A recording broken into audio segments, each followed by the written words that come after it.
Today's Wednesday, December 24, 2014, and you're tuned into the Elevator Radio Show. Hey everybody, Merry Christmas. Got a good show for you today, so stay tuned. Here it comes. You're tuned in to the Elevator Radio Show, a weekly program dedicated to covering news and information on elevators, escalators, and moving walkways. Produced in the wee hours of the morning, a new show is uploaded every Wednesday, sometimes even before you get out of bed. Listen to some of the comments sent in from our audience. Rob from New York writes, Tom, are you f***ing insane? You actually get up at 2 a.m. each Wednesday to put this show out? Man, you must love elevators. Tim from Illinois writes, I'm not sure why I listened, but ever since I tuned into the first show back in 2007, I've been addicted. Matt in Texas writes, I like your safety messages, Tom. It's important to remember them each and every day. And he also adds, when am I going to win the monthly prize pack giveaway? Ron from California sent this in. Despite your inability to pronounce words in the English language, I tune in each week and am glad that you offer this service to the industry. It's better than Google News alerts. Sarah from Washington writes, love the show, Tom, and look forward to it each week. I'm glad I signed up for the newsletter. You provide a valuable resource for the industry, not only for North America, but worldwide. Enjoy the show. And now, here's your sleep-deprived host, Tom Seibert. Good morning, everybody. Thank you. Thank you very much. There we go. It's good to be here this morning, this Christmas Eve morning. I want to welcome everybody to the program. Thank you for joining me. If I have a hunch that probably many of you either are taking today off, or you've taken the day off, or today is a scheduled holiday, or if you're traveling to see family, friends, be careful. It seems as if the East Coast and the South part of the United States is under some pretty significant weather. At the moment, I know right now in Chicago there's a winter weather advisory, although I don't quite understand where it's going to come from because I don't see it quite on the radar. So we'll see what happens. But be careful out there as you travel, heading to family, friends' houses tonight for dinner and to celebrate Christmas Eve and also tomorrow. So I don't know about you, but I'm looking forward to the holidays kind of being over. It's always kind of one of those, big sighs of relief, and it's good to get it over with. Good to end of the year and move into 2015. I'll have a little bit more on that, next week in terms of reflection, recapping, all that good stuff. But hey, thank you to everybody who has sent me holiday well wishes via email and also through cards. I really appreciate that. I did get quite a few this year. I'm not a huge person that's huge. I don't send cards out, and our family sends maybe one out every 5 years or so, with the updated photos and whatnot. But and it's not as if that I don't want to, and I don't want to think about all of you out there who listen to the program or my good friends within the industry as well as out. It just doesn't seem I just don't seem to have the extra time to put all that together. But just know from my heart to and my family's heart to all of you out there, thank you for being a listener to the show, and Merry Christmas, Happy New Year to all of you, and try to remember the reason for the season, as they say, and remember it's always better to give than to receive. So keep that in mind as we all look around us and see those that may or may not be having some issues during the holiday season, and keep them in mind. Hey, thank you to Brendan, who wrote in a really nice email talking about he's a teenager and a son of an elevator mechanic, who wrote in saying, hey, Tom, I remember basically you setting up the Santa hotline where people would call in, and really, just so you know, this was an actual line, a phone line that went directly to the North Pole. So I had a direct in, and I still do. I just haven't had a chance to, I just didn't reenact the or request from Santa if we could hook that line back up direct to the North Pole, so that all the little ones could call up and leave messages for him. But that was a lot of fun, in terms of and offering that to you, Brendan, and many other children out there. And what was funny about Brendan's email was he said his dad noted that he called a special Santa line at least 55 times in like 1 week or something like that, which is pretty funny. But if you are like me and you understand how crazy December can be, or the time between December, or I'm sorry, Thanksgiving, November to December 24th or 25th. If you have little ones, you totally understand you totally understand what it may take to try to keep them focused, in line, and to behave, because it's just a tough time. It really is a tough time for kids, and I remember more than one occasion picking up the phone and saying, "Do you want me to call Santa?" And that pretty much shut the kids up completely. I know it's not right, but it worked. So that's part of the reason why we did hook up that line. But thanks for writing in, and I hope down the road you can use that to your advantage someday, Brendan. Maybe next year we'll bring that back. I didn't mean not to ever bring it back, but I think what happened was my kids got older, and I just said, maybe nobody needs it anymore. So we'll see if we can't bring that back. And just so you know, we do supply elevator parts to Santa's North Pole facility up there, and it's always been a good relationship between us and him, and you always want to be on the good list. And if you take a look at the blog post over at elevatorradioshow.com, you'll see a photograph of Santa and a couple of his elves actually riding the elevator. So that's one of his elevators at the North Pole. So pretty cool, pretty magical. And again, Santa even sometimes has to take the elevator, so keep that in mind. Okay, I think that's pretty much going to do it for the email comments. Just one more note. If you are picking up the show or you're listening to the show, if you're listening to the show through the iTunes podcast app catcher thingy, whatever, I did receive an email from Apple noting that most shows are going to be delayed in their upload to there. I don't quite understand why. I don't know if it's a volume kind of thing or if they're trying to check content for copyrighted information or what. But so if you're not getting the show, if it's not automatically uploading to your iPhone or your computer or whatever through the podcast app through Apple, that's why. So it's not me prolonging that. And those of you who are not getting the show notes, they are not going out. They're only being sent out as soon as I publish the post each week. So if you're not already if you're not getting the email, that email has been stopped, just so you know. And instead, you'll get an email. You just got to go over to the website and click the subscribe button, which is elevatorradioshow.com. So if you're watching the video right now, it's basically here. It's this upper right-hand corner. It's underneath the follow on Twitter link. Subscribe to blog via email, and that's where you do it right there. So enter your email address, hit subscribe, and then you'll get an email every time I do something on the website. That's much easier, much cleaner. One step I don't have to worry about in the future. So anyway, let's get into the news content. We'll have you out of here in lickety-split time. All right, up next, news. Let this week's news stories give you a lift on what's happening in the vertical transportation arena. Each news segment is organically dug and fresh with news stories of the week. Got lift? If not, stay tuned. All right, show number 383. Is that right? Man, might even be 384. I'm not quite sure. Anyway, okay, first article of the show. This is very common, especially, I don't know, this time of year. It just seems, I don't know if it's a budgetary issue or what, but okay. I do not want to log in. I don't want to subscribe. I got 5 free views remaining. Get me out of here. Come on. Love this. Can't even get beyond it. Anyway, if you can get beyond it, perhaps you can read it, because I can't seem to get beyond it. I got 0 out of 5 free views remaining. I haven't really looked at it yet. Okay. Well, whatever. I can kind of read it through the blue screen if you can too, but apparently tenants are calling for an elevator to be fixed at a Crown Heights apartment building. Elevator moves, but it isn't always level at the floor. That doesn't sound very good.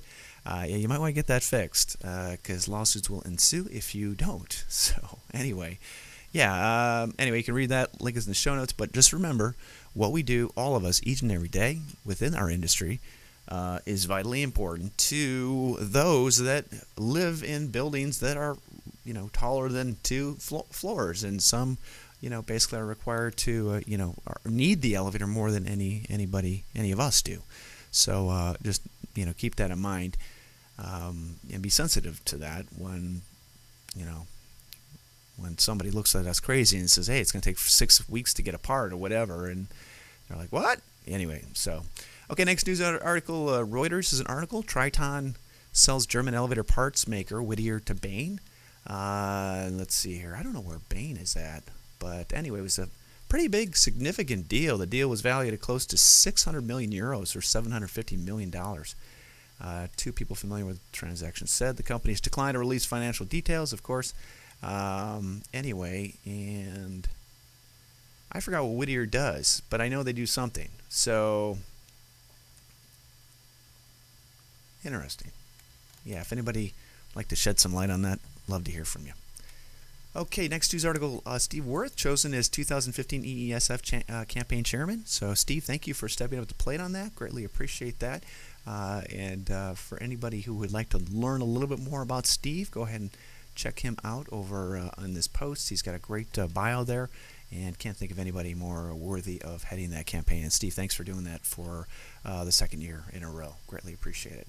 Okay, next news article is I kind of have it posted. Why do we really care about this? And this is a stupid video talking about Janaea Rice and the elevator incident where she was not attacked, she was beaten up by her boyfriend or whatever, husband, I don't know. And then they show a video that appears that they're snuggling afterwards. But you know what, media? Shut up. I you know what? I don't know how to say it, but you know, I think the majority of a lot of our issues with the United States are totally caused by the media and their insistent demand to just shove this crap down our throats that nobody really should care about. And if we didn't get this much attention on it, you know, perhaps maybe we could focus on some real issues that we could help solve. That's my soapbox for the day, but it drives me absolutely batty. I'm telling you, and it's really unfortunate. And so again, do we really care about this? No, we don't. But the media doesn't want to listen. They just want to, you know, oust the next news agency and what's online. It's like it shouldn't be about that, you know. Provide some damn good reporting, and maybe somebody will actually, you know, want to subscribe to your news station or whatever. You know, just drives me crazy. Okay, thereview.com has a great post. Pretty big. I mean, anybody who's involved in elevators on the university or college level, I encourage you to join elevatoru.org. Reason for that is that look at this article. Youngstown State to get $1.8 million for ongoing improvements of elevators. Wow.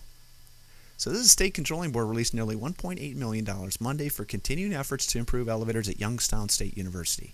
The funds will pay for labor and equipment to replace and modernize elevators at a bunch of elevators, also safety improvements for elevators. So that is huge, pretty damn important. So you know, just gives you an idea how many, you know, how important elevators are, you know, within the college and university settings. So pretty significant. It's a big chunk of change, and they got the right person involved with that over at Ohio State. I'm assuming that you know, Kathy Harper is involved with that. But anyway, it's pretty significant. So big chunk of change. Next article had me kind of scratching my head. It's just disgusting, but I can understand the issue here. CBS San Francisco Bay Area has an article: work on canopy to keep elements. Human waste out of BART escalator, and it's beginning at 19th Street, Oakland Station. I think these canopies should be installed no matter what in terms of keeping weather out of escalator systems. I mean, I think that's number one, but it's kind of sad that, you know, it's also going to be there to prevent urination from those that may need to go and may just want to go on equipment that, you know, moves, I guess. I don't know. But, yeah, it's a little disgusting, and if that's it anyway. Okay, next news article. This one was posted quite a few times, actually, throughout the interweb area. Boston.com reporting that the woman that was injured in an elevator shaft is suing the Red Sox owner elevator company for damages. I'm sure they'll sue everybody in the freaking world if they can, whoever has money, whoever has an insurance policy. And that's the reality. So if you are an attorney that has found this article and this blog post and you're listening right now, yeah, I'm not a big fan of you. Not a big fan of you. So, and as this notes, the lawsuit states that Scotland fell when she brushed up against a closed elevator door in Fenway Park. I do not mean to laugh because her injuries were definitely... man, they're definitely serious. But, you know what? You want to brush up against an elevator door? It's not going to fall off its track. It's not going to break the door gibs. It shouldn't. So, you know what? If we have to get to the point where we have cameras on every single elevator door, man, it's going to suck. But I think that's the way we're going. Because the reality is, I mean, casinos are doing it. You know, why not put systems in place to do this so that, you know, somebody who, quote, allegedly, you know, brushes up an elevator door doesn't fall through it. So I do feel for her, but I recall this article originally being posted where there was some kind of altercation and somebody was perhaps, you know, pushed through or pushed up against elevator doors. And if you want a really good brochure to share with anybody in this kind of system, go to eesf.org, and I don't have this linked up in the show notes, but I just want to share it with you real quick. As if you're watching on the video here, go over to safety education. Click on the let's see here, Rise Up Safe Rider, and here's a great one right here. And this is a safety campaign geared towards colleges and universities or anybody who is, you know, older, to try to help combat, you know, roughhousing in front of elevators and getting pushed through elevator doors. So I think this is the elevator poster here. Oh, I gotta load it up. Hold on. There's a Rise Up Safe Rider brochure. Now check this brochure out here. You can download these, print these out, whatever. Okay, so this is a foldable brochure. That's not it. I'm sorry. Let me see the poster. Okay, here we go. Yeah.